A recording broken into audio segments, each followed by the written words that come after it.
لو انا واخد الشقه استثمار من السكن، اه، اخش في انهي مساحه؟ اقل حاجه 3 نوم. اقل حاجه. اقل مساحه 3 نوم. يعني لو لقيت 140 متر 130 متر 3 نوم، دي الايديال. احنا كشعب مصري بنحب اوضه للبنات واوضه للولاد واوضه للزوج والزوجه، مم. صح؟ صح. فده الايديال بالنسبه لنا. فانا اقل 3 نوم، اقل مساحه في الثلاثه نوم دي هتبقى بالنسبه لي الايديال. ودي دايما اكتر حته بتتباع، اكتر شقه بتتباع. يعني دايما تيجي تسال عليها في مطور يقول خلصت عندي ال 170، مم.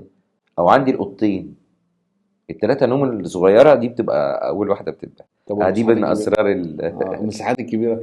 لا بتقعد. بتقعد. بتقعد ليه؟ تشطيبها ده لوحده هيكلف قد كذا، فرشها لوحده هيكلف قد كذا، طبعا.